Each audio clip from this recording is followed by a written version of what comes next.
بسم الله الرحمن الرحيم الحمد لله رب العالمين الرحمن الرحيم مالك يوم الدين وأشهد أن لا إله إلا الله وحده لا شريك له وأشهد أن محمدا عبده ورسوله صلوات الله وسلامه عليه وعلى آله وعلى أصحابه ومن اهتدى بهديه واستنى بسنته إلى يوم الدين. أما بعد، قال الله تبارك وتعالى في كتابه المجيد: وإذا سألك عبادي عني فإني قريب أجيب دعوة الداعي إذا دعان فليستجيبوا لي وليؤمنوا بي لعلهم يرشدون. رب اشرح لي صدري ويسر لي أمري واحلل عقدة من لساني يفقهوا قولي. سبحانك لا علم لنا إلا ما علمتنا إنك أنت العليم الحكيم. اللهم إني أعوذ بك من قلب لا يخشع ومن علم لا ينفع ومن دعوة لا يستجاب لها. معزز حاضرین و سامعین و مشاہدین، لگاتار آپ حضرات کے سامنے آیات صیام کی تفسیر کی جا رہی ہے.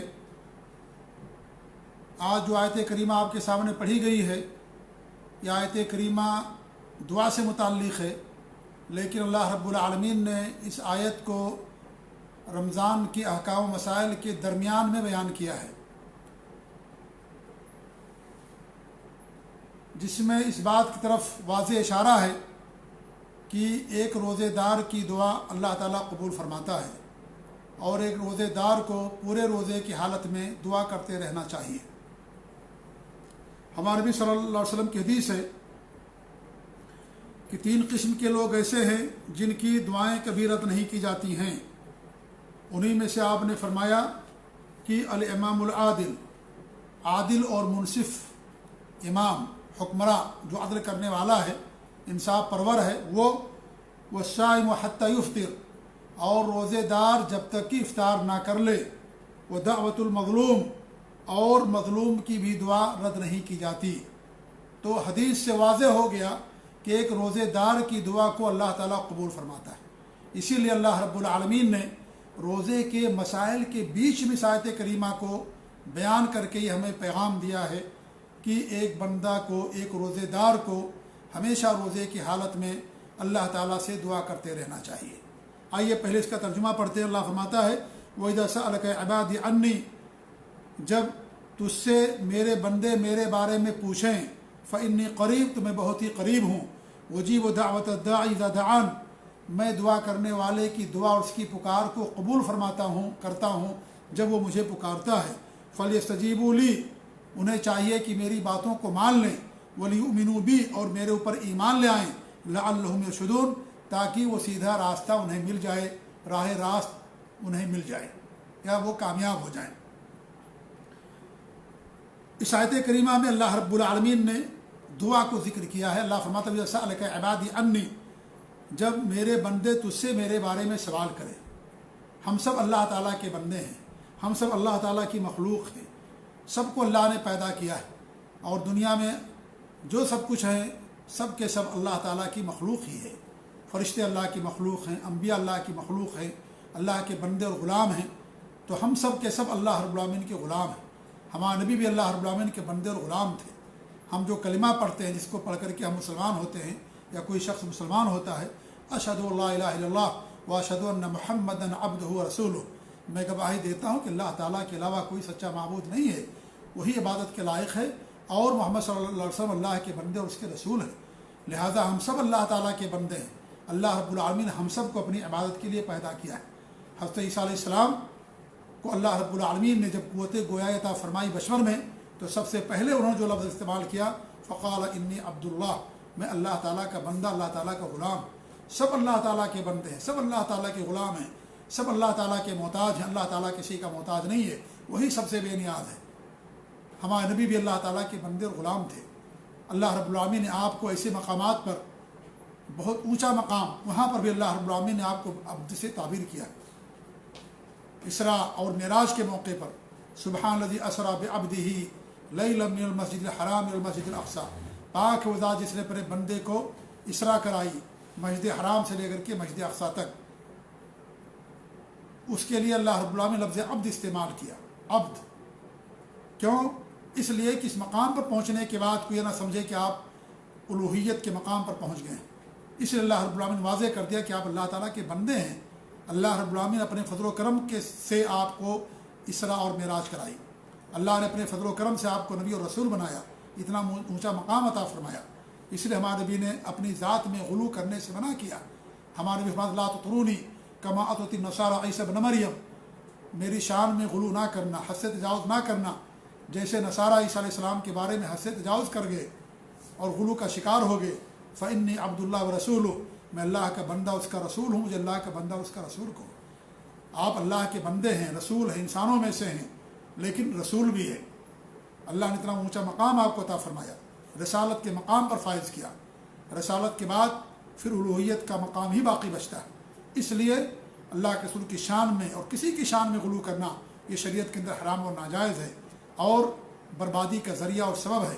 اللہ نے فرمایا کہ تم سے پہلے جو لوگ ہلاک کیے گئے دین میں غلو کی بنا پر, اس لیے غلو کرنا حرام ہے شریعت کے اندر.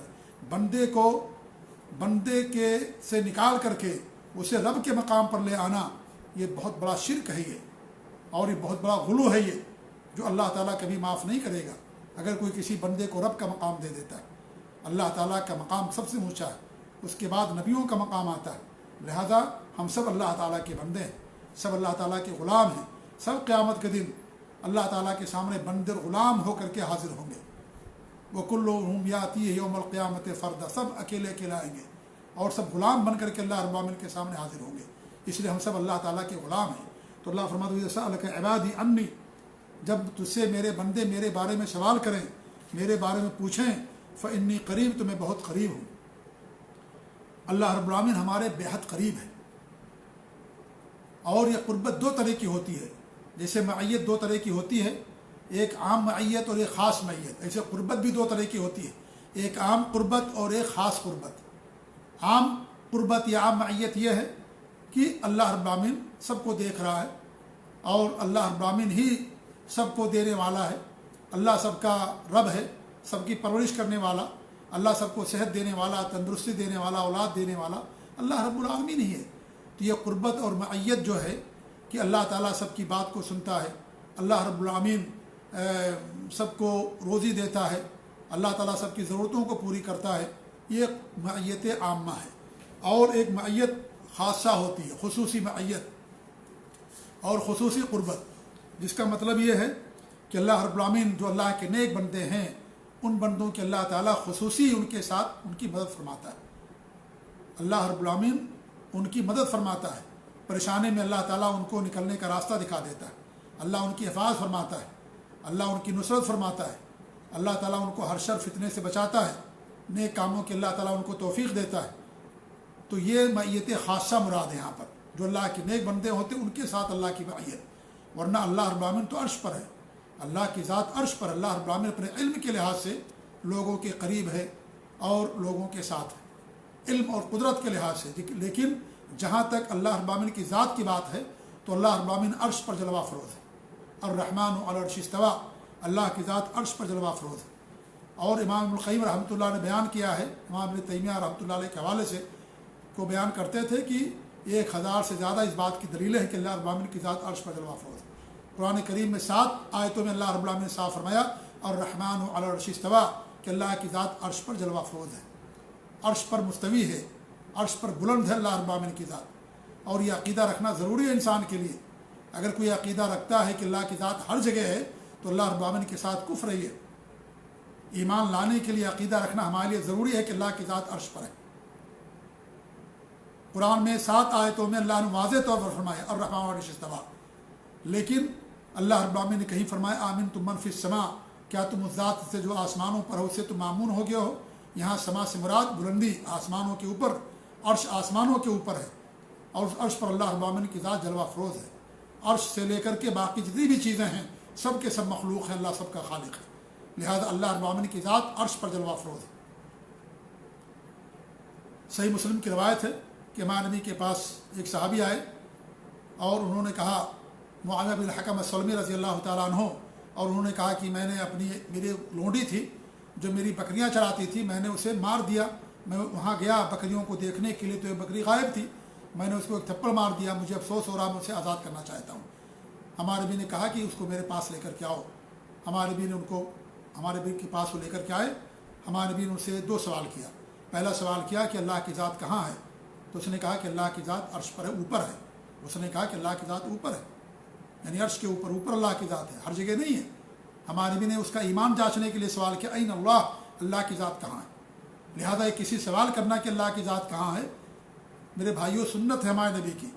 کسی کا ایمان جانچنے کے لیے، کسی کا عقیدہ جانچنے کے لیے، کسی کا منہج پرکھنے کے لیے سوال کرنا ضروری ہے۔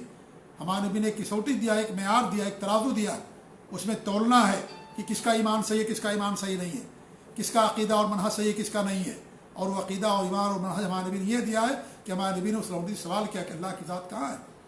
آج بہت سارے لوگ کہتے ہیں کہ سوال نہیں کرنا چاہیے، یہ کہہ کر کے وہ بھول جاتے ہیں کہ ہمارے نبی پر اعتراض کر رہے ہیں، وہ ہمارے نبی پر ان کا اعتراض ہے گویا کہ ہمارے نبی نے سوال کیا تھا باقاعدہ۔ صحیح مسلم کی روایت ہے جس کی صحت پر تمام مسلمانوں کے اتفاق اور اجماع کہ اللہ کی ذات کہاں، ہمارے نبی نے سوال کیا۔ اور آج بھی الحمدللہ ہم ایسے بہت سارے لوگوں سے جو ہمارے پاس آتے ہیں ان سے پوچھتے ہیں یہ سوال کہ اللہ تعالیٰ کی ذات کہاں ہے۔ بہت سارے لوگ اس سوال کا جواب نہیں دے پاتے، کہتے ہیں کہ اللہ تعالیٰ کی ذات ہر جگہ ہے، اللہ تعالیٰ کی ذات ہمارے دل میں ہے۔ کوئی کچھ کہتا ہے، کوئی کچھ کہتا ہے۔ اتنا واضح عقیدہ ہے، اتنا واضح عقیدہ کہ اللہ تعالیٰ کی ذات عرش پر ہے۔ قرآن میں اللہ نے بیان کیا، 1000 سے زیادہ دلیل ہے اس بات کی کہ اللہ کی ذات عرش پر ہے۔ اور انسان پتہ نہیں کیا کیا جواب اس کا دیتا ہے۔ امام ابو حنیفہ رحمۃ اللہ علیہ کتنے بڑے امام ہیں، ان سے کسی نے پوچھا کہ اگر انہوں نے فرمایا کہ اللہ کی ذات عرش پر ہے، لیکن ان سے پوچھا گیا کہ اگر کوئی آدمی عقیدہ رکھے کہ اللہ کی ذات عرش پر لیکن یہ نہیں معلوم کہ عرش کہاں ہے، تو انہوں نے کہا کہ وہ کافر ہے۔ جس کا عقیدہ نہ ہو کہ اللہ عرش پر ہے وہ کافر ہے۔ پھر لوگوں نے سوال کیا کہ ایک آدمی کا عقیدہ ہے کہ اللہ عرش پر ہے لیکن یہ نہیں معلوم کہ عرش کہاں ہے، تو حضرت امام ابو حنیفہ رحمۃ اللہ نے فرمایا کہ وہ بھی کافر ہے۔ اگر وہ یہ سمجھتا کہ عرش ہر جگہ ہے، یا عرش دنیا کے اندر ہے، یہاں پر ہے، یا اور کوئی عقیدہ رکھتا ہے، تو امام ابو حنیفہ نے فرمایا کہ جو یہ کہے کہ اللہ کی عرش پتہ نہیں کہاں ہمیں نہیں معلوم کہ آسمانوں کے اوپر ہے یا نیچے کہاں ہمیں نہیں معلوم، وہ بھی مسلمان نہیں ہے۔ یہ کن کا عقیدہ ہے؟ یہ امام ابو حنیفہ رحمۃ اللہ علیہ کا۔ بڑے افسوس کی بات ہے کہ بہت سارے لوگ اس کی طرف اپنی نسبت تو کرتے ہیں لیکن امام ابو حنیفہ رحمۃ اللہ علیہ کے عقیدے کو نہیں مانتے، ان کے منہج کو نہیں مانتے، انہیں صرف مسائل کے اندر، فروع کے اندر انہیں اپنا امام تسلیم کرتے ہیں۔ نماز کیسے پڑھنی ہے، زکوٰۃ کیسے دینی، حج کیسے کرنا ہے، ہمیں معاف کریں گے ایسے لوگ، لیکن یہ حقیقت اور سچائی ہے میرے بھائیوں کہ امام ابو حنیفہ رحمۃ اللہ علیہ کو اپنا امام نہیں مانتے، وہ عقیدے کے اندر منہج بنیا کہ اپنا امام مانتے، وہ مانتے امام ابو حنیفہ کو کس میں امام؟ فروع میں مانتے ہیں، مسائل میں مانتے ہیں، نماز کیسے پڑھنا ہے، نکاح کا طریقہ، طلاق کیسے دیں گے، اور اس طریقے زکوٰۃ کیسے دی جائے گی، یہ جو مسائل ہیں ان مسائل میں امام ابو حنیفہ رحمۃ اللہ علیہ کو اپنا امام مانتے، لیکن عقیدے میں اصل میں امام ابو حنیفہ کو اپنا امام نہیں مانتے۔ میرا سوال ہے ہمارے ان بھائیوں سے، کیا امام ابو حنیفہ رحمۃ اللہ علیہ عقیدے میں کیا ان کے پاس علم نہیں تھا؟ کیا ان کا عقیدہ صحیح نہیں تھا؟ آپ نے ان کا عقیدہ کیوں نہیں لیا؟ آخر مسائل میں تو ان کو آپ نے اپنا امام تسلیم کر لیا، وہ بھی زبانی حد تک، لیکن عقیدے میں آپ نے ان کو اپنا امام کیوں نہیں تسلیم کیا؟ آخر وجہ کیا؟ وصول میں آپ نے ان کو اپنا امام کیوں نہیں مانا؟ کیا نعوذ باللہ امام ابو حنیفہ رحمۃ اللہ علیہ کا عقیدہ غلط تھا؟ کیا امام ابو حنیفہ رحمۃ اللہ علیہ کے عقیدے کے اندر خلل تھا؟ کیوں آخر؟ یا ان کے پاس عقیدے کا علم نہیں تھا؟ آخر کیوں اتنا بڑا ظلم کیا آپ نے امام ابو حنیفہ پر؟ جو بنیاد ہے، جو اصل ہے عقیدہ، اسی میں امام ابو حنیفہ آپ کے ہاں غیر معتبر ہیں، غیر ثقہ ہیں، غیر معتمد ہے، ان میں آپ امام ابو حنیفہ کو اپنا امام نہیں مانتے؟ کیوں آخر کیا وجہ ہے؟ اس کا جواب میرے بھائی یہی ہے کہ چونکہ ان کا عقیدہ امام ابو حنیفہ کے عقیدے سے میل نہیں کھاتا، اس لیے انہوں نے امام ابو حنیفہ کو چھوڑ دیا، ورنہ لوگ اعتراض کرتے کہ امام ابو حنیفہ کا عقیدہ تو یہ نہیں تھا، تم نے یہ عقیدہ رکھ لیا ہے، اس لیے انہوں نے کہا کہ امام ابو حنیفہ کو عقیدے میں امام ہی نہیں مانیں گے۔ تو میرے بھائیو، دین کے اندر عقیدہ سب سے بنیاد ہے، سب سے اہم عقیدہ ہے، اسی پر دار و مدار ہے دیگر عبادات کا۔ اگر عقیدہ انسان کا صحیح نہیں ہوگا تو انسان کچھ بھی کرے، نیکیاں ان نیکیوں کا کوئی اعتبار نہیں ہوگا۔ امام ابو حنیفہ رحمۃ اللہ علیہ کہا کرتے تھے اگر کوئی کہے کہ اللہ کی ذات عرش پر تو ہے لیکن ہمیں یہ نہیں معلوم کہ عرش کہاں ہے، وہ مسلمان نہیں، وہ کافر، تبھی ایسا کہے گا وہ۔ ہمارے کچھ بھائی لوگ کہتے ہیں کہ اللہ رب العالمین نے فرمایا کہ اللہ تمہارے ساتھ ہے، تو میرے بھائی اللہ تعالیٰ علم سے ہمارے ساتھ ہے، اسی لیے وہ آیتیں جن میں اللہ نے فرمایا کہ تمہارے ساتھ ہے، تم جہاں کہیں بھی ہو، ان تمام آیتوں کی شروعات اللہ رب العالمین نے علم سے کیا ہے، یعنی اللہ تعالیٰ ہمارے ساتھ اپنے علم سے ہے، ورنہ اس کی ذات اللہ رب العالمین کی عرش پر جلوہ افروز ہے۔ اللہ تعالیٰ ہمارے ساتھ علم، قدرت اللہ کو معلوم ہے، اللہ ہر چیز پر قادر ہے، انسان ہنستا ہے، انسان روتا ہے، انسان چلتا ہے، پیدا ہوتا ہے، انسان کوئی مرتا ہے، دنیا میں ایک معمولی سی چیز بھی اگر واقع ہوتی ہے اس کو بھی اللہ تعالیٰ کا علم ہے۔ وقد احاط بكل شيء علم، اللہ رب العالمین ہر چیز کو اپنے علم سے گھیرے میں لیے ہوئے۔ علم، اللہ تعالیٰ کے علم سے کوئی چیز خالی نہیں ہے، اس کی قدرت سے کوئی چیز خالی نہیں ہے، اس کا معنی اور مطلب ہے۔ اور امام ابو حنیفہ رحمۃ اللہ علیہ نے بھی اس کا معنی بیان کیا کہ وہ علم مراد ہے، وہاں پر ذات مراد نہیں ہے۔ کیا صحابہ کرام ان آیتوں کی تفسیر نہیں جانتے تھے؟ صحابہ کرام کیا ان آیتوں کا معنی مطلب نہیں جانتے تھے؟ کیا کسی صحابی نے کہا کہ یہاں پر مراد یہ ہے کہ اللہ تعالیٰ کی ذات ہر جگہ ہے؟ نہیں، کسی صحابی نے نہیں کہا، بلکہ اتفاق ہے صحابہ کا، تابعین کا، تبع تابعین کا، سب کا۔ امام اوزاعی فرماتے ہیں کہ سب کا اس بات پر اتفاق ہے کہ اللہ رب العالمین کی ذات عرش کے اوپر ہے۔ بعد میں اختلاف لوگوں نے کرنا شروع کیا، جب جہمیہ سے، معتزلہ سے، فلسفیوں سے اور ایسے لوگوں سے متاثر ہوئے، اور تب انہوں نے اس طرح کا عقیدہ کرنا شروع کیا۔ ورنہ انسان کی فطرت یہ کہتی ہے کہ اللہ کی ذات اوپر ہے۔ جبریل امین اوپر سے لے کر کے آتے تھے وحی کو، قرآن اللہ نے اوپر سے اتارا ہے، ہمارے اعمال اللہ کے دربار میں اوپر پیش کیے جاتے ہیں۔ ہمارے نبی کا معراج کرائی گئی۔ اگر اللہ تعالیٰ ہر جگہ، تو ہمارے نبی اللہ کو اللہ رب العالمین نے اوپر کیوں بلایا؟ کیوں اوپر بلایا اللہ رب العالمین نبی صلی اللہ علیہ وسلم کو، اگر اللہ رب العالمین ہر جگہ موجود ہے تو؟ اتنا صاف عقیدہ، اتنا واضح عقیدہ، اتنی صراحت کے ساتھ، لیکن پھر بھی لوگوں کو سمجھ میں نہیں آتا۔ کتنے افسوس کی بات ہے، کتنے افسوس کی بات ہے۔ تو ہمارے نبی نے اس کے ساتھ سوال کیا۔ لہٰذا عقیدہ میرے بھائی بہت اہم چیز ہے، بنیاد ہے یہ۔ ایمان ضروری ہے، صحیح ایمان ہے انسان کا، خالص ایمان، خالص توحید، تب جا کر کے انسان کو نجات ملے گی۔ تو یہ عقیدہ رکھنا ہمارے لیے ضروری ہے کہ اللہ تعالیٰ ہم سے اپنے علم کے لحاظ سے قریب ہے، ورنہ اللہ کی ذات تو عرش پر جلوہ افروز ہے۔ تو ہمارے نبی نے اس لوگوں نے سوال کیا کہ اللہ کہاں ہے؟ تو اس نے کہا کہ اللہ کی ذات اوپر ہے۔ پھر ہمارے نبی نے پوچھا میں کون ہوں؟ تو ہمارے نبی نے فرمایا کہ آپ اللہ کے نبی اور رسول ہیں۔ ہمارے نبی نے فرمایا کہ اسے آزاد کر دو، مسلمان ہے یہ مومن ہے، اسے آزاد کر دو۔ عاتقھا فإنھا مومنہ، اسے آزاد کر دو، یہ مومنہ ہے، مومن عورت ہے یہ۔ ہمارے نبی نے معاویہ بن حکم السلمی اپنے صحابی سے فرمایا۔ معلوم ہوا کہ ایمان لانے کے لیے دو چیزیں ضروری ہیں، اس بات کا عقیدہ کہ اللہ کی ذات عرش پر اوپر ہے، اور ہمارے نبی پر ایمان لانا ضروری ہے۔ ورنہ اگر کسی کا عقیدہ ہے کہ ہمارے نبی ہیں، نبی پر ایمان رکھتا ہے، لیکن اللہ کی ذات پر یہ ایمان نہیں کہ اللہ کی ذات عرش پر ہے، میرے بھائیوں اس حدیث کے مطابق کیا کہا جائے گا اسے لوگوں کو؟ غور کیجئے ذرا، غور کرنے کا مقام ہے۔ ایسا عقیدہ ہے میرے بھائی جو متفق علیہ، مجمع علیہ، ہر نبی کی امت کا، ہر نبی نے اپنی قوم کو اسی طرف کی دعوت دیا۔ جب موسیٰ علیہ السلام نے فرعون کے سامنے اسلام اور دین کی پیش کیا، اسے دعوت دی، تو اس نے کہا کہ میں حامان سے میرے لیے محل بناؤ، میں اوپر جا کر کے دیکھتا ہوں موسیٰ کے معبود کو، موسیٰ کے رب کو۔ کون کہا؟ فرعون نے کہا۔ قرآن میں اللہ نے بیان کیا کہ میرے لیے محل بناؤ، میں اوپر جا کر کے دیکھوں گا۔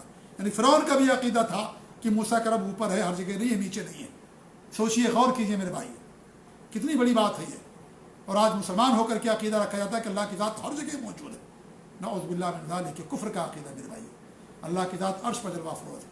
یہ ایمان لانے کے لیے عقیدہ، یہ ایمان رکھنا شرط ہے۔ یہ عاتقھا فإنھا مومنہ، آپ اسے آزاد کر دو، مومن عورت ہے۔ یہ بھی معلوم ہوا کہ ہمارے نبی کو غیب نہیں معلوم تھا۔ اگر غیب معلوم ہوتا تو آپ بتا دیتے کہ جاؤ اس لونڈی کو آزاد کر دو، وہ مومن ہے، وہ لانے کی ضرورت نہیں ہے۔ لیکن ہمارے نبی نے اس کو بلایا، سوال کیا، جب اس نے سوالوں کا صحیح جواب دیا تب جا کر کے ہمارے نبی نے کہا کہ اسے آزاد کر دو، مومنہ۔ اس سے معلوم ہوا کہ ہمارے نبی کو غیب نہیں معلوم تھا۔ اگر آپ عالم الغیب ہوتے تو لونڈی کو حاضر کرنے کا حکم نہیں دیتے۔ الغرض کہنے کا مقصد یہ ہے کہ اللہ کی ذات عرش پر جلوہ افروز ہے، اور جو اللہ تعالیٰ کی معیت کا معاملہ ہے، اللہ تعالیٰ اپنی ذات سے نہیں، سب کے ساتھ ہے۔ اللہ تعالیٰ اپنے علم سے سب کے ساتھ ہے۔ جیسے ہم بھی کہتے ہیں، آپ بھی کہتے ہیں، ایک انسان دوسرے شہر میں ہے، ایک انسان سعودی عرب میں ہے، اور اس کا بھائی ہندوستان میں رہتا ہے، کسی اور ملک میں رہتا ہے، اس کے ساتھ کوئی معاملہ پیش آ جاتا ہے تو بھائی کہتا ہے کہ میں آپ کے ساتھ ہوں، آپ کیجئے، آپ کو جو کرنا کیجئے، میں آپ کے ساتھ ہوں۔ بھائی یہاں بیٹھا ہوا ہے، سعودی عرب کے اندر بیٹھا ہوا، اس کا بھائی ہندوستان میں ہے، یہ دنیا کے آخری کونے میں دوسرے شہر میں بیٹھا ہوا ہے، دوسرے ملک میں، تو کیا اس کی ذات وہاں چلی جاتی ہے جب وہ کہتا کہ میں تمہارے ساتھ ہوں؟ آپ سوچیے، ذرا غور کیجئے، عربی زبان کو سمجھنے کی ضرورت ہے انسان کو۔ سوچیے ذرا، بندہ ہوا انسان کہتا ہے کہ بھائی میں آپ کے ساتھ ہوں، آپ جو کر رہے ہیں میں آپ کے ساتھ ہوں، کیا اس کا مطلب؟ میں آپ کی مدد کروں گا، ضرورت پڑے گی تو میں آپ کا ساتھ دوں گا، آپ کام کیجئے، میں آپ کے پیچھے پیچھے ہوں۔ میں آپ کی مدد کروں گا. یہ ساتھ دینے کا مطلب یہ نہیں کہ وہ ذات اٹھ کر کے وہاں چلی گئی اور وہ بھی وہاں حاضر ہو گیا اپنی ذات سے، یہ معنی نہیں مراد دیا جاتا ہے. لہذا یہ جو معیت ہے یہ معیت دو طرح کی، ایک عام معیت کہ اللہ تعالیٰ سب کا نگراں ہے، سب کا نگہبان ہے، سب کو دینے والا ہے، سب کو روزی دینے والا، سب کو پالنے پوسنے والا. اور ایک خاص معیت یہ ہے کہ اللہ تعالیٰ کے جو نیک بندے ہیں اللہ تعالیٰ ان کی مدد کرتا ہے، ان کو راستہ دکھاتا ہے، پریشانی میں ان کے کام آتا ہے، ان کی ضرورتوں کو اللہ تعالیٰ پوری کرتا ہے. اور اس طریقے سے وہ کہیں پھنس جاتے ہیں تو اللہ رب العالمین ان کے لیے راستہ دکھاتا ہے. وَمَن يَتَّقِ اللَّهَ يَجْعَل لَهُ مَخْرَجًا، جو اللہ سے ڈرتا ہے اللہ تعالیٰ اس کے لیے نکلنے کا راستہ بتا دیتا ہے. وَيَرْزُقْهُ مِنْ حَيْثُ لَا يَحْتَسِبُ، اور ایسی جگہ سے اسے روزی دیتا ہے کہ اس کے وہم و گمان کے اندر وہ بات نہیں آتی. لہذا یہ معیت خاصہ ہے. اللہ نے فرمایا ان اللہ مع الذین اتقوا والذین هم محسنون، کہ اللہ تعالیٰ متقیوں کے ساتھ ہے اور ان لوگوں کے ساتھ ہے جو احسان کرنے والے بندوں کے ساتھ، محسنین کے ساتھ ہے، متقیوں کے ساتھ ہے. اللہ رب العالمین نے موسیٰ اور ہارون علیہ السلام سے فرمایا انی معکما، میں تم دونوں کے ساتھ ہوں، اسمع و ارا، میں سنتا ہوں اور دیکھتا ہوں. اللہ ہر بات کو سنتا ہے. تو یہاں معیت کا مطلب یہ نہیں کہ اللہ کی ذات ان کے ساتھ ساتھ چلی آئی تھی زمین کے اوپر، نہیں، نعوذ باللہ.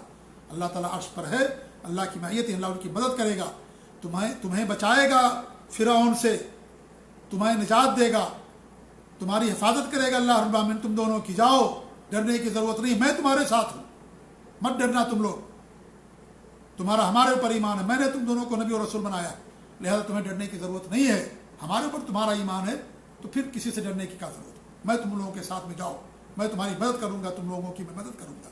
یہ اس کا معنی اور مطلب ہے. تو یہاں پر اللہ فرماتا ہے فإنی قریب، میں کیا ہوں، بہت زیادہ میں قریب ہوں. تو قریب سے مطلب میرے بھائیوں یہ قربت علم کی قربت ہے، یہ نہیں کہ اللہ رب العالمین کیا ہے اپنی ذات سے ہمارے قریب ہے. اللہ کے رسول صلی اللہ علیہ وسلم کی حدیث ابو موسیٰ شریف فرماتے ہیں کہ کنا مع رسول اللہ صلی اللہ علیہ وسلم فی غزوہ، ہم اللہ کے رسول صلی اللہ علیہ وسلم کے ساتھ ایک غزوے کے اندر تھے. فجعلنا لا نصعد شرفا ولا نعلو شرفا ولا نهبط واد الا رفعنا اصواتنا بالتکبیر، ہم جب بھی کسی اونچائی پہاڑی پر جاتے یا نیچے اترتے تو ہم اپنی آوازوں کو بلند کرتے تھے، اللہ اکبر بلند آواز سے کرتے تھے، تکبیر تحمید سب بلند آواز سے کیا کرتے تھے. قال فدنا منا، تو ہمارے بھی ہم سے قریب اور ہم سے کیا کہا، یا ایھا الناس، اے لوگو، اربعوا علی انفسکم، اپنے اوپر رحم کرو، فانکم لا تدعون اصما ولا غائبا، تم کسی بہرے کو نہیں بلا رہے ہو، نہ کسی غائب کو تم بلا رہے ہو، انما تدعون سمیعا بصیرا، تم ایسی ذات کو پکار رہے ہو جو سننے والا اور دیکھنے والا. ان الذین تدعون، جس ذات کو تم پکارتے ہو، اقرب الی احدکم من راحلتہ، ہمارے نبی نے فرمایا کہ تم جسے پکارتے ہو، جس ذات کو تمہاری جو سواری ہے، تمہاری سواری کی گردن سے بھی تم سے زیادہ قریب ہے. یعنی اللہ رب العالمین تمہاری ہر بات کو سنتا ہے، تمہاری ہر بات کو دیکھتا ہے اللہ رب العالمین. اور اس طریقے سے اللہ رب العالمین تم سے قریب ہے، مدد کے لحاظ سے، نصرت کے لحاظ سے، تمہاری باتوں کو سننے کے لحاظ سے. ورنہ اللہ تعالیٰ کی ذات تو عرش پر جلوہ افروز ہے. تو جہاں بھی آیتیں ایسی ہیں جن میں بات بتائی گئی تو وہاں پر معیت خاصہ مراد ہے، علمی معیت مراد ہے کہ اللہ رب العالمین اپنے بندوں کی مدد کرتا ہے. اور وہاں پر قدرت اور علم والی معیت مراد ہے، نہ یہ کہ اللہ تعالیٰ کی ذات ہر جگہ ہوتی ہے. پھر ہمارے نبی نے فرمایا، عبداللہ بن قیس، یہ ابو موسیٰ اشعری کا نام تھا، وہ عبداللہ بن قیس، ہمارے نبی نے فرمایا الا اعلمک کلمہ من کنوز الجنہ، کیا میں تمہیں جنت کے خزانوں میں سے ایک کلمہ نہ سکھاؤں، لا حول ولا قوت الا باللہ، یہ تم کہا کرو لا حول ولا قوت الا باللہ، نہیں ہے طاقت، نہیں ہے مدد مگر اللہ رب العالمین سے، اللہ ہی سب کچھ کرنے والا. یہ صحیح بخاری اور صحیح مسلم کی روایت.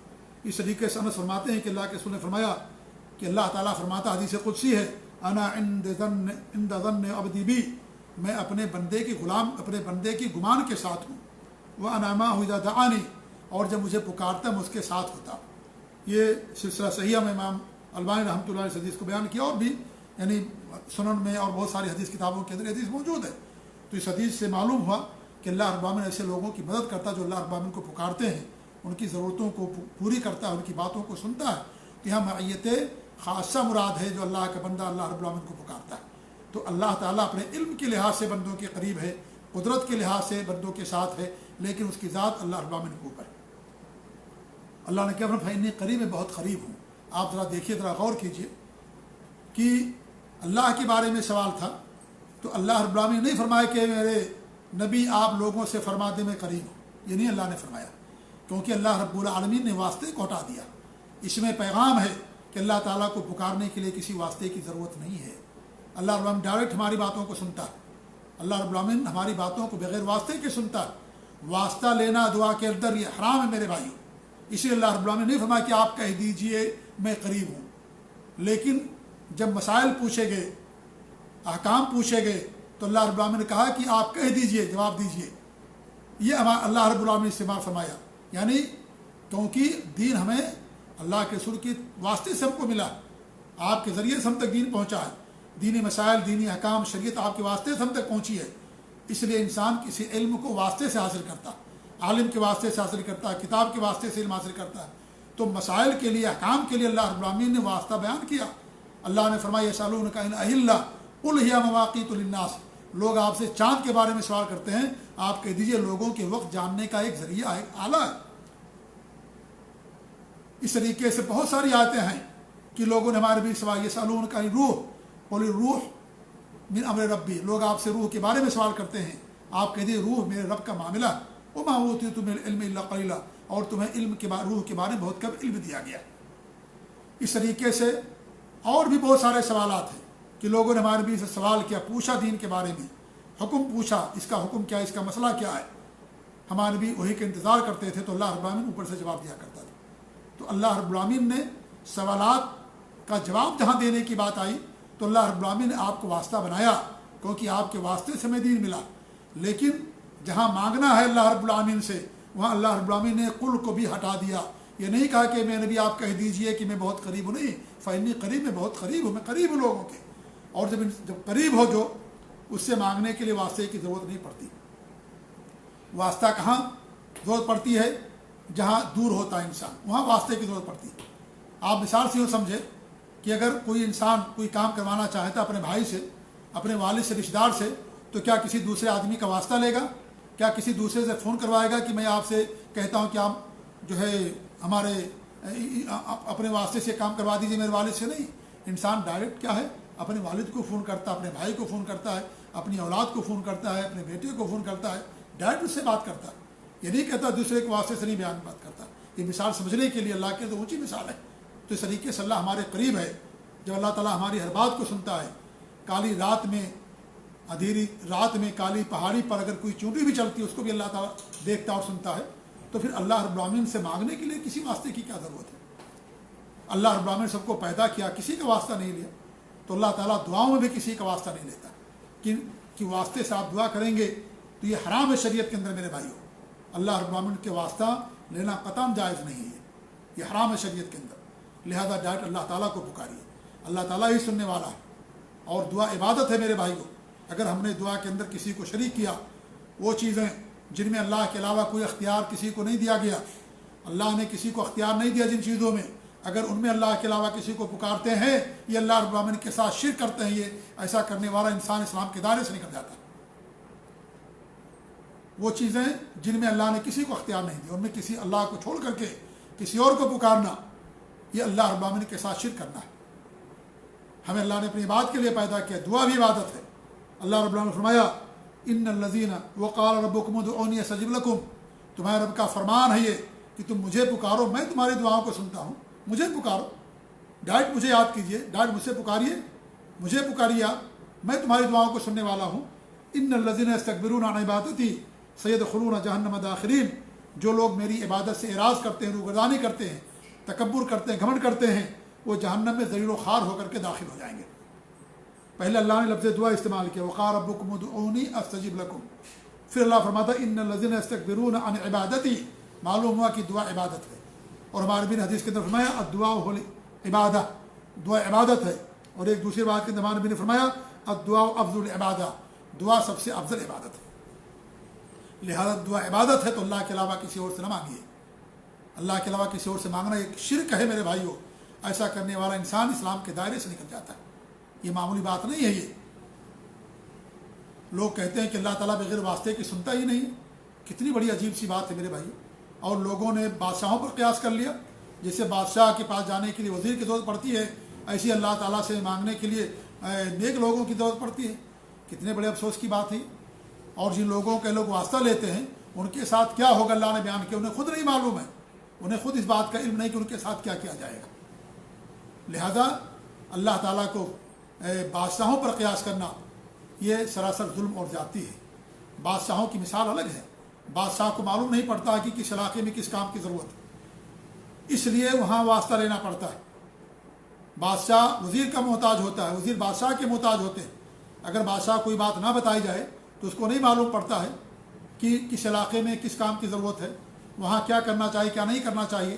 جب وزیر بتاتے ہیں تب جا کر کے بادشاہ کو اس کا علم ہوتا ہے کہ فلاں علاقے میں اسکول کی ضرورت ہے، وہاں یونیورسٹی کی ضرورت ہے، وہاں کالج کی ضرورت ہے، وہاں فلاں کام کرنے کی ضرورت ہے۔ بادشاہ کو اس کا علم نہیں ہوتا، اس لیے بادشاہ کو وزیر کی ضرورت ہے، اور سب ایک دوسرے کے محتاج ہوتے ہیں، جبکہ اللہ رب العالمین کو تو ہر چیز کا علم ہے۔ اللہ کسی کا محتاج نہیں ہے، اللہ رب العالمین کسی کا محتاج نہیں ہے، اللہ رب العالمین کو ہر چیز کا علم ہے، ہر چیز سے باخبر اللہ رب العالمین۔ لہذا بادشاہوں پر قیاس کرنا یہ جیسے زمانے جاہلیت کے لوگ کیا کرتے تھے کہ جیسے اللہ تعالیٰ کیا نام ہے بغیر یہ بادشاہ بغیر وزیر کے ہماری بات نہیں ہم ان تک پہنچا سکتے، ایسے اللہ تعالیٰ تک بغیر کسی نیک لوگوں کے واسطے کے نہیں پہنچا سکتے۔ تو یہ بادشاہوں پر قیاس کرنا سراسر باطل۔ اور پھر میرے بھائیو ایسے بھی بادشاہ گزرے ہیں جن کے دربار میں آنے کے لیے کسی واسطے کی ضرورت نہیں ہوا کرتی تھی۔ اللہ رب العالمین نے دو بادشاہوں کا ذکر کیا ہے، داؤد علیہ السلام اور سلیمان علیہ السلام، دونوں بادشاہ تھے۔ ان کے دربار میں آنے کے لیے کیا کسی وزیر کی ضرورت پڑتی تھی؟ ان کا دربار سب کے لیے کھلا رہتا تھا، عورتیں آتی تھیں، بچے آتے تھے، لوگ آتے تھے، غریب مسکین سب آتے تھے، سب آ کر کے اپنی ضرورتوں کو ان کے دربار میں رکھا کرتے تھے۔ حضرت سلیمان علیہ السلام اور حضرت داؤد علیہ السلام یہ دو انبیاء گزرے ہیں جو بادشاہوں میں سے بھی تھے۔ لہذا یہ کہنا کہ بادشاہ کے پاس جانے کے لیے وزیر کی ضرورت پڑتی ہے، آج کے بادشاہوں پر حکمرانوں پر ہم نے قیاس کر لیا۔ اللہ کے رسول صلی اللہ علیہ وسلم کو دیکھ لیجئے، کیا ہمارے بھی صلی اللہ علیہ وسلم کے پاس لوگ ڈائریکٹ نہیں آتے تھے باتوں کو رکھنے کے لیے؟ آپ کے بعد ابو بکر صدیق ہیں، عمر فاروق ہیں، عثمان غنی ہیں، علی رضی اللہ تعالیٰ عنہ ہیں، ان کے بعد دیکھیے حضرت معاویہ رضی اللہ تعالیٰ عنہ ہیں، اور جو بڑے بڑے جو حکمراں اور خلفاء گزرے ہیں، عادل جو گزرے ہیں، آپ دیکھیے کیا ان کے دربار میں آنے کے لیے کسی وزیر کی ضرورت پڑتی تھی؟ کیا ابو بکر صدیق رضی اللہ عنہ کے دربار میں آنے کے لیے کسی کے واسطے کی ضرورت پڑتی تھی؟ عمر رضی اللہ عنہ کے دور میں ان کے دربار میں آنے کے لیے کسی واسطے کی ضرورت پڑتی تھی؟ ظاہر بات ہے کسی واسطے کی ضرورت نہیں پڑتی تھی۔ جس کو جو سوال کرنا ہوتا تھا، جس کو جو کچھ شکایت کرنی ہوتی تھی، کس چیز کی ضرورت ہوتی تھی، ڈائریکٹ آتے تھے اور ان کے سامنے اپنی باتوں کو رکھا کرتے تھے۔ اللہ کے رسول نے فرمایا کہ امام عادل، حکمراں عادل، منصف، انصاف کرنے والا، اللہ تعالیٰ اس کی دعا بھی رد نہیں کرتا، اور اللہ رب العالمین قیامت کے دن اپنے عرش کے سائے میں سے جگہ نصیب کرے گا۔ یہ امام عادل کا مقام اور اس کا مرتبہ جو عدل و انصاف سے کام لیتا ہے۔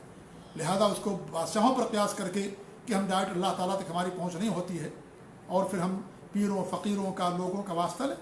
اور افسوس ہے میرے بھائیوں کہ ایسا جو لوگ کرتے ہیں وہ اللہ رب العالمین کی شان میں گستاخی کرتے ہیں، کیونکہ وہ اللہ کے بارے میں تو سمجھتے ہیں کہ اللہ تعالیٰ بغیر واسطے کے ہماری بات نہیں سنتا، لیکن جن پیروں اور فقیروں کو پکارتے ہیں، ان کا واسطہ لیتے ہیں، ان کے بارے میں گویا کہ ان کا عقیدہ ہے کہ وہ بغیر واسطے کی ہماری باتوں کو سن لیتے ہیں۔ اب دیکھیے دونوں باتوں میں کس کا زیادہ مقام لوگوں نے بلند کیا؟ اللہ کے ساتھ تنقیص کی انہوں نے، اللہ کی شان میں گستاخی کی، اللہ کے بارے میں یہ عقیدہ رکھا کہ بغیر واسطے کے اللہ تعالیٰ ہماری بات نہیں سنے گا، اور پیر و فقیروں کے بارے میں یقین کیا کہ بغیر واسطے کی ہماری بات کو سن لیتے۔ تو ہم نے کس کا مقام اونچا کر دیا؟ ہم نے مقام پیر و فقیروں کا اونچا کر دیا، اللہ کی شان میں گستاخی کی، اللہ کا مقام نیچے ہم نے کر دیا۔ اور جیسے کسی کی شان میں غلو کرنا حرام ہے، ایسے ہی کسی کی شان میں تنقیص کرنا یہ بھی کفر ہے، یہ بھی حرام اور ناجائز ہے شریعت کے اندر۔ لہذا میرے بھائی بہت برا عقیدہ یہ کہ بغیر واسطے کہ اللہ تعالیٰ کسی کی دعا کو نہیں سنتا۔ چونٹیاں دعا کر رہی تھی، حضرت سلیمان علیہ السلام نکل رہے تھے، چونٹیاں کس کا واسطہ لے رہی تھی؟ ذرا غور کیجیے، آپ دیکھیں غیر مسلم ہیں، کیا وہ اللہ تعالیٰ کو کیا ان کی ضرورتیں نہیں پوری ہوتی ہیں؟ اللہ ہی پوری کرتا ہے، وہ کس کا واسطہ لیتے ہیں؟ آپ ذرا غور کیجیے، کس کا واسطہ لیتے ہیں غیر مسلم؟ کیا اللہ کے علاوہ کوئی اور ہے جو ان کی ضرورتیں پوری کرنے والا ہے؟ اللہ تعالیٰ صرف مسلمانوں کا رب نہیں ہے، اللہ رب العالمین ہے۔ الحمدللہ رب العالمین، سورہ فاتحہ، جسے ہر نماز میں ہر رکعت کے اندر پڑھنا ضروری۔ آپ کہہ دیجئے کہ تمام تعریف اللہ رب العالمین کے لیے۔ کیا اللہ نے فرمایا کہ الحمدللہ رب المسلمین؟ نہیں، اللہ تعالیٰ سارے لوگوں کا رب ہے، سب کا رب ہے، پوری کائنات کا رب ہے، پورے جہان کا رب ہے اللہ تعالیٰ۔ ہمارا رب غیر مسلموں کا رب، سب کا رب ہے۔ اور ضرورتیں پوری کرنا ضرورتیں پوری کرنا، لوگوں کو رزق دینا، اولاد دینا، صحت دینا، شفا دینا، دنیا کا نظام چلانا، یہ ساری چیزیں ربوبیت کے دائرے میں آتی، ربوبیت کے اندر آتی. لہذا اللہ رب العالمین سب کا رب ہے میرے بھائیوں. اللہ تعالیٰ کو جو یہ لوگ جو پکارتے ہیں اللہ تعالیٰ انہیں بھی دیتا ہے، اگرچہ ان کا اللہ کی ذات پر ایمان ہے تب بھی اللہ تعالیٰ ان کو دے رہا ہے. تو آپ اگر ہم یہ عقیدہ رکھیں کہ اگر واسطے کے بغیر نہیں پکاریں گے تو اللہ ہم کو نہیں دے گا، پھر اللہ تعالیٰ پوری دنیا میں کیوں دے رہا، کیسے دے رہا اللہ رب العالمین؟ اس لیے میرے بھائی بہت خطرناک عقیدہ یہ بہت ہی یہ ضلالت ہے، یہ گمراہی ہے کہ انسان یہ سوچے کہ بغیر واسطے کہ اللہ رب العالمین ہماری بات کو نہیں سنتا. یہ دعا کے اندر وسیلہ لے. ہمارے یہاں بہت سارے لوگ کیا کرتے ہیں، وسیلہ لیتے ہیں. نبی کے طفیل میں، نبی کے صدقے میں، فلاں پیر کے طفیل میں، فلاں پیر کے صدقے میں اللہ تعالیٰ تمہاری دعا کو قبول فرما دے. غلط یہ کہنا، کسی کی ذات کا مرتبہ وسیلہ لینا، کسی کی ذات کا واسطہ لینا، یہ شریعت کے اندر حرام وسیلہ کہلاتا ہے. وسیلہ 3 طرح کا جائز ہوتا ہے. ایک وسیلہ اللہ کے نیک نام کا، اس کی صفات کا. اللہ کے نیک نام کو پکاریے، اللہ تعالیٰ سے مانگیے، اللہ دینے والا ہے. دوسرا انسان اپنے نیک اعمال کا وسیلہ لیتا ہے، نیک اعمال کرتا ہے، نماز پڑھتا ہے، روزہ رکھتا ہے، حج کرتا ہے، غریبوں کی مدد کرتا ہے، زکوٰۃ دیتا ہے، یہ سب نیک اعمال ہیں. ان کا انسان واسطہ لیتا ہے کہ اللہ تعالیٰ اگر یہ عمل میں نے صرف تیرے لیے کیا، خالص لوجہ اللہ تیرے لیے کیا ہے، تیری رضا کے لیے کیا، تو اللہ تعالیٰ میں فلاں پریشانی میں ہوں، اللہ تعالیٰ تمہاری پریشانی کو دور کر دے. یہ بھی جائز ہے انسان کے لیے. تیسرا وسیلہ یہ ہے کہ انسان کسی مسلمان سے اس سے دعا کی درخواست کرے کہ آپ میرے لیے دعا کر دیں کہ میں بیمار ہوں، اللہ تعالیٰ میری بیماری کو دور کر دے. آپ دعا کریں، آپ ان کا واسطہ نہ لیں کہ اللہ تعالیٰ میں اس پیر کے واسطے سے، چاہے وہ زندہ ہو یا مردہ، میں تجھ سے دعا کرتا ہوں کہ تو میری بیماری کو اس پیر کے واسطے سے دور کر دے. نہیں، حرام ایسا کہنا میرے بھائی، ایسا کہنا قطعاً جائز نہیں اسلام کے اندر. جی، تو یہ حرام وسیلہ کہلاتا ہے، ناجائز وسیلہ کہلاتا ہے. جو کسی کی ذات کا وسیلہ لیتے ہیں یا کسی کے مقام جاہ مرتبے کا یا مقام مرتبے کا، یہ سب وسیلہ لینا جائز نہیں. ہم کسی سے دعا کی درخواست کر سکتے ہیں کہ آپ سفر پر جا رہے ہو، آپ نیک انسان ہو، آپ میرے لیے دعا کرنا. انسان کسی سے کہہ سکتا ہے، جو انسان ان کی بات کو سن رہا ہو اور اس پر جو ہے وہ اس سے آپ دعا کی درخواست کریں، تو یہ چیز ہمارے لیے جائز ہے، دعا کی درخواست کرنا. اگر انسان نہ کرے اور بات ہے، لیکن ایسا کرنا ہمارے لیے جائز ہے کہ ہم کسی سے دعا کی درخواست کریں. اور یہ چیز چلی آ رہی ہے کہ لوگ ایک دوسرے دعا کی درخواست کرتے ہیں کہ آپ حج پہ جا رہے ہو، آپ عمرے پر جا رہے ہو، رمضان کا مہینہ ہے، میں بیمار ہوں، آپ میرے لیے دعا کریں کہ اللہ تعالیٰ میری بیماری کو دور کر دے. تو یہ دعا کی درخواست کرنا یہ ہمارے لیے جائز ہے. یہ 3 طرح کا وسیلہ ہے. باقی اور وسیلہ جو لیا جاتا ہے کسی کی ذات کا، کسی کے مقام کا، کسی کے مرتبے کا، یہ ساری چیزیں دین کے اندر جائز نہیں، حرام ہے دین کے اندر. تو اللہ تعالیٰ میرے بھائیو، میرے سب کے قریب ہے. اپنے علم کے لحاظ سے اللہ تعالیٰ ہماری ہر بات کو سنتا ہے. ہماری سانس سے اللہ تعالیٰ واقف ہے، ہماری رگوں سے اللہ تعالیٰ واقف ہے. لہذا اللہ رب العالمین کو پکارنے کے لیے کسی کے واسطے کی ضرورت نہیں ہے، ایسا کرنا حرام. تو دعا میرے بھائیو بہت اہم عبادت ہے. جو دعا نہیں کرتا اللہ تعالیٰ اس سے ناراض ہو جاتا ہے. اللہ کے رسول کی حدیث ہے کہ جو اللہ تعالیٰ سے نہیں مانگتا اللہ تعالیٰ اس سے ناراض ہو جاتا ہے، کیونکہ اللہ تعالیٰ دینے والا ہے. بندوں سے مانگو گے بندے ناراض ہو جائیں گے، لیکن اللہ تعالیٰ سے نہیں مانگو گے تو اللہ ناراض ہو جائے گا. کیونکہ جو بندہ اللہ سے نہیں مانگتا ہے، اس کا مطلب گویا کہ اسے اللہ تعالیٰ کی ضرورت نہیں ہے. متکبر انسان ہے، مغرور گھمنڈی ہے وہ، جو اللہ تعالیٰ سے نہیں مانگتا. وہ سمجھتا ہے کہ مجھے نعوذ باللہ اللہ کی ضرورت نہیں. اس لیے جو اللہ تعالیٰ سے نہیں مانگتا، اللہ تعالیٰ اس بندے پر ناراض ہوتا ہے. اور جس پر اللہ ناراض ہو جائے اس کے لیے ہلاکت یقینی ہو جاتی ہے. جس سے اللہ خوش ہو جائے وہ کامیاب ہو گیا، اور جس سے اللہ ناراض ہو جائے وہ انسان برباد ہو گیا، خسارہ اسے ہو گیا. ایک حدیث میں فرماتے ہیں لیس شیء اکرم اللہ من الدعاء، اللہ تعالیٰ کے نزدیک دعا سے کوئی معزز چیز نہیں ہے. سب سے زیادہ معزز چیز اللہ تعالیٰ کے نزدیک دعا ہے، کیونکہ دعا عبادت ہے میرے بھائی، دعا عبادت ہے. اور ایک حدیث ہمارے نبی نے فرمایا کہ لا يرد القدر الا دعا، قدر کو، تقدیر کو، قضا اور فیصلے کو دعا رد کر دیتی ہے، اور صلہ رحمی عمر کے اندر اضافہ کرتی ہے. قدر کو رد کرنے کا مطلب یہ ہے کہ دعا بھی تقدیر کے اندر لکھی رہتی ہے کہ آپ دعا کرو گے تب یہ چیز آپ کے ساتھ ہو جائے گی، آپ صلہ رحمی کرو گے تو چیز آپ کے ساتھ ہو جائے گی. تو وہ بھی تقدیر کے اندر لکھی رہتی ہے، الگ سے چیز نہیں رہتی. وہ دعا کرنا یہ بھی تقدیر کے اندر لکھا ہوا ہے کہ آپ دعا کریں گے تب آپ کو یہ چیز ہو جائے گی. تو اس طریقے سے یہ دعا بہت اہم عبادت ہے، اور اللہ تعالیٰ ہی سب کو دینے والا. اور اللہ خزائن السماوات والارض، اللہ ہی کے لیے آسمانوں اور زمینوں کے خزانے. ہمارے نبی نے فرمایا کہ اللہ تعالیٰ فرماتا ہے کہ میرے بندو، تم میں سارے لوگ اگر اکٹھا ہو جاؤ کسی جگہ اور سب مانگو، اور سب کی ہر مطلوبہ میں چیز دے دوں، تو میرے خزانے میں اتنا بھی کمی نہیں آئے گی جتنی پانی کے اندر سمندر کے اندر سوئی ڈالنے سے کمی آتی.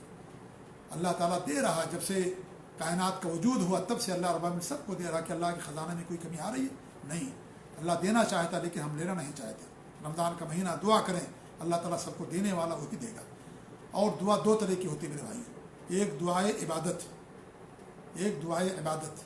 دعا عبادت کیا ہے؟ سارے اذکار ہیں, ساری عبادات ہیں. جو بھی انسان عبادت کرتا ہے وہ سب دعائے عبادت ہے, کیونکہ ہر عبادت کے اندر دعا ہوتی ہے. آپ نماز پڑھیے دیکھیے, اس کے اندر بھی دعائیں ہے کہ نہیں. آپ حج کرتے ہیں, صدقات و خیرات کرتے ہیں, سب کے اندر دعائیں ہوتی ہیں.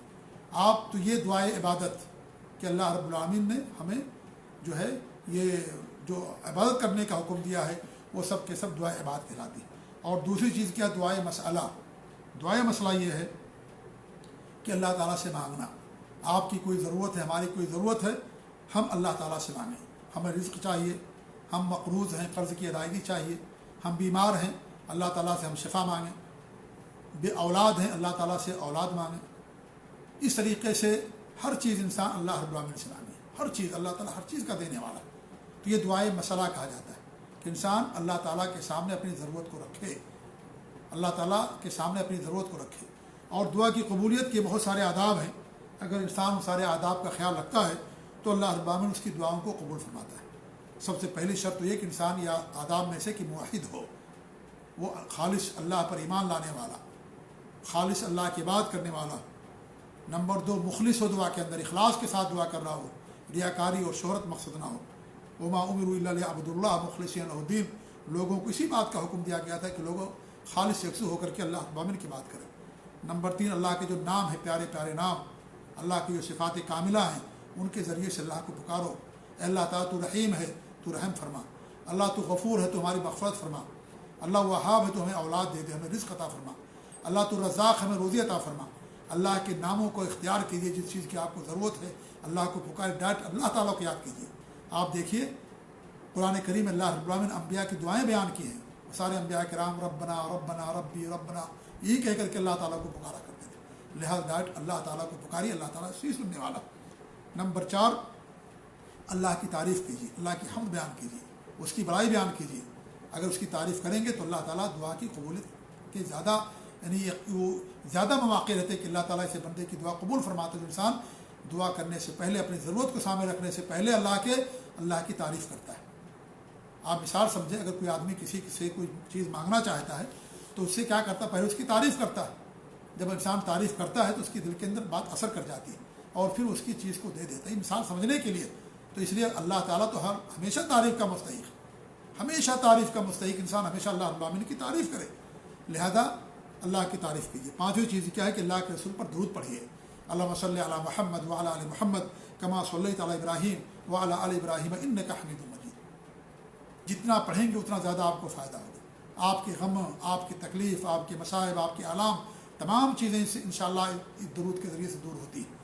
قبلے کا استقبال کرنا بھی آداب میں سے ایک اہم ادب ہے کہ انسان قبلے کا استقبال کر کے اللہ تعالیٰ سے دعا کرے. ایسے ہی نمبر 7, اپنے دونوں ہاتھوں کو اٹھائے اللہ سے دعا کرنے کے لیے. اللہ کے رسول کی حدیث ہے, تمہارا رب کیا ہے؟ بہت حیادار اور کریم ہے, اور جو بندہ اپنے ہاتھوں کو اٹھاتا ہے اللہ رب العالمین اس کے واپس کرتے ہوئے اس کی مطلوبہ چیز کو نہ دے کر کے واپس کرتے ہوئے اللہ تعالیٰ کو شرم آتی ہے کہ اللہ تعالیٰ اس کو واپس کر دیا, اور اس نے جو دعا کی اس کی دعا کو اللہ نے قبول نہیں کیا. اس لیے انسان دونوں ہاتھوں کو اٹھا کر کے دعا کرے. اور جب انسان اپنے ہاتھوں کو اٹھائے گا تو جو ہتھیلی کا اندرونی حصہ ہوتا ہے اوپر رہے گا, اور اس کا جو اوپری حصہ ہوتا ہے ہتھیلی کا وہ نیچے رہے گا. یہ طریقہ ہمارے نبی نے سکھایا ہے. یہ نہیں کہ الٹا ہم اس طریقے سے مانگیں, یہ جو ہے عام دعا میں اس طریقے سے نہیں کیا جاتا. حضرت مالک بن یسار فرماتے ہیں کہ اللہ کے رسول فرمایا اذا سألتم اللہ فاسألوه ببطون اکفکم, جب تم اللہ تعالیٰ سے سوال کرو تو اپنے ہتھیلیوں کی اندرونی حصے سے اللہ تعالیٰ سے مانگو. ولا تسألوها لظهورها, اور اللہ تعالیٰ سے اپنے دونوں ہتھیلیوں کی پشت سے نہ مانگو, یعنی اللہ تعالیٰ کی طرف دونوں ہتھیلیوں کی پشت کو نہ کرو, بلکہ اپنے جو اندرونی ہتھیلیوں کا جو اندرونی حصہ ہے ان دونوں کو آسمان کی طرف اٹھاؤ. یہ ابو داؤد کی روایت ہے. 8ویں چیز ہے کہ انسان کو یقین ہونا چاہیے کہ اللہ رب العالمین ہماری دعا کو قبول فرمائے گا. اللہ کے رسول کی حدیث ہے ادعوا اللہ وانتم موقنون بالاجابہ, تم اللہ تعالیٰ سے دعا کرو اور تمہیں اس بات پر یقین ہو کہ اللہ رب العالمین تمہاری دعا کو قبول کرے گا. وَأَعْلَمُوا أَنَّ اللَّهَ لَا يَسْتَجِيبُ دُعَاءَ مِنْ قَلْبٍ لَاهٍ غافل، اور یہ بات جان لو کہ اللہ رب العالمین ایسے انسان کو جو غافل ہے، غفلت میں رہنے والا، لوح العلم میں پڑھنے والا ہے، ایسے آدمی کی دعا کو اللہ تعالیٰ قبول نہیں فرماتا۔ صحیح سنن ترمذی کی روایت ہے۔ تو اس سے معلوم ہوا کہ انسان کو یقین ہونا چاہیے، ایسے ہی انسان اصرار کرے، بار بار اللہ تعالیٰ سے مانگے، تکرار کے ساتھ مانگے اللہ رب العالمین سے، تب اللہ رب العالمین جو بار بار یقین کے ساتھ تکرار کے ساتھ مانگتا ہے تو اللہ رب العالمین اس کی دعا کو قبول فرماتا ہے۔ دعائیں جب انسان کرے تو بہت بلند آواز سے نہ کرے، بلکہ پست آواز میں کرے۔ اللہ کے رسول کی حدیث ہے وفی ان معکم انہ سمیع قریب تبارک اسمہ وتعالی جدہ، کہ تم اسے پکارتے ہو وہ تمہارے ساتھ ہے، اپنے علم کے لحاظ سے سننے والا ہے، قریب ہے تمہارے، اللہ تعالیٰ کا نام بلند ہے اور اللہ رب العالمین عظمت والا ہے۔ تو انسان جب دعا کرے تو بہت بلند آواز سے نہ پکارے، چیخے اور چلائے نہیں۔ ایسی دعا میں انسان کو زیادتی نہیں کرنی چاہیے۔ زیادتی کا مطلب یہ ہے کہ انسان ایسی دعا نہ کرے جیسے چیخ کر کے دعا کرنا، یہ بھی دعا کے اندر زیادتی ہے، یا حرام چیزیں مانگے اللہ تعالیٰ سے، نعوذ باللہ، غلط چیزیں اللہ تعالیٰ سے مانگے، یہ دعا کے اندر زیادتی ہے، یا ایسی دعائیں کریں، ایسی چیزیں مانگیں جو اللہ رب العالمین نے کسی کے لیے خاص کر دیا، جیسے جنت میں کچھ محل ہے جنہیں اللہ رب العالمین نے کچھ لوگوں کے لیے خاص کر دیا، اب اس کو انسان مانگے گا تو اللہ تعالیٰ اسے نہیں دے گا، تو یہ بھی دعا کے اندر زیادتی مانی جاتی ہے، تو انسان اس سے بچے۔ اللہ کے رسول کی حدیث ہے کہ اللہ تعالیٰ مسلمان کی دعا اس وقت تک قبول کرتا ہے جب تک کہ وہ برائی اور قطع رحمی کے لیے دعا نہیں کرتا، جب تک وہ برائی اور قطع رحمی کی دعا نہیں کرتا ہے اس وقت تک اللہ رب العالمین اس کی دعا کو قبول کرتا رہتا ہے۔ پھر ہمارے نبی فرماتے ہیں کہ اللہ رب العالمین اس کی 3 چیزوں میں سے کوئی ایک چیز دیتا ہے جو اللہ تعالیٰ سے دعا کرتا ہے، اور دعا میں وہ قطع رحمی کی بات نہیں کرتا یا گناہ اور برائی کی بات نہیں کرتا، تو اللہ رب العالمین 3 چیزوں میں سے کوئی ایک چیز کو دیتا ہے۔ یا تو اس کی دعوت کو اللہ تعالیٰ دنیا کے اندر قبول فرما لے، اس نے جو مانگا اللہ تعالیٰ اسے دے دے، یا تو اس کی دعوت کو، دعا کو اللہ رب العالمین آخرت کے لیے ذخیرہ کر دے، یا تو آنے والی کسی مصیبت کو اللہ تعالیٰ ٹال دے۔ تو دعا کی قبولیت کے 3 آداب ہیں یا 3 درجے ہیں۔ پہلا درجہ تو یہ بتایا گیا کہ اللہ تعالیٰ اس کی دعا کو قبول فرما لے، جو بیماری کی سے اس نے دعا کی تھی اللہ نے بیماری دور کر دی، جو چیز مانگی اللہ نے اسے دے دیا، اور دوسری چیز ہے کہ اللہ تعالیٰ آخرت میں اس کے لیے ذخیرہ کر دے، اور تیسری چیز یہ ہے کہ آنے والی مصیبت اور پریشانی کو اللہ رب العالمین دور کر دے۔ تو اللہ رب العالمین بندے کی دعا قبول فرماتا ہے، اور ان تینوں چیزوں میں سے کوئی ایک چیز اللہ رب العالمین سے دیتا ہے، لیکن اس شرط کے ساتھ کہ اگر بندہ تمام چیزوں کو ملحوظ رکھتا ہے، تمام شرطوں کے ساتھ، تمام آداب کے ساتھ دعا کرتا ہے، تو اللہ رب العالمین اس کی دعا کو ضرور قبول فرماتا ہے۔ اور دعا کے لیے ایک اور ضروری چیز ہے کہ انسان حرام چیزوں سے بچے، حرام کمائی سے، حرام مال سے بچے۔ اگر انسان کی پرورش حرام مال سے ہوتی ہے، اس کا کپڑا حرام، اس کا کھانا حرام، اس کا پینا حرام ہوتا ہے، تو اللہ تعالیٰ اسے انسان کی دعا قبول نہیں فرماتا۔ اسے دعا کی قبولیت کے لیے ایک اہم چیز ہے کہ انسان حلال کمائے، حلال کھائے۔ اگر وہ حرام چیزیں کماتا اور کھاتا ہے تو اللہ رب العالمین ایسے بندے کی دعا کو قبول نہیں فرماتا ہے۔ تو یہ جو آیت ہے، یہ آیت کریمہ میرے بھائیوں دعا سے متعلق تھی، اور دعا رمضان کے اندر کرنا یہ مسنون عمل ہے، اسی لیے اللہ رب العالمین نے اس کو یہاں پر بیان کیا۔ تو اللہ فرماتا کہ فإنی قریب، میں بہت قریب ہوں، وجیب دعوت الداعی اذا دعان، جب کوئی مجھے پکارتا تو میں اس کی پکار کو سنتا ہوں، اس کی دعوت کو سنتا قبول کرتا ہوں، کیونکہ اللہ تعالیٰ ہی قبول کرنے والا ہے۔ اور انسان کو چاہیے کہ خوشحالی میں اللہ تعالیٰ کو یاد کرے۔ اگر انسان خوشحالی میں اللہ کو یاد کرتا ہے تو اللہ رب العالمین پریشانی میں بھی اس کو یاد رکھتا ہے۔ بہت برے لوگ ہیں جو پریشانی ہی میں صرف اللہ کو یاد کرتے ہیں۔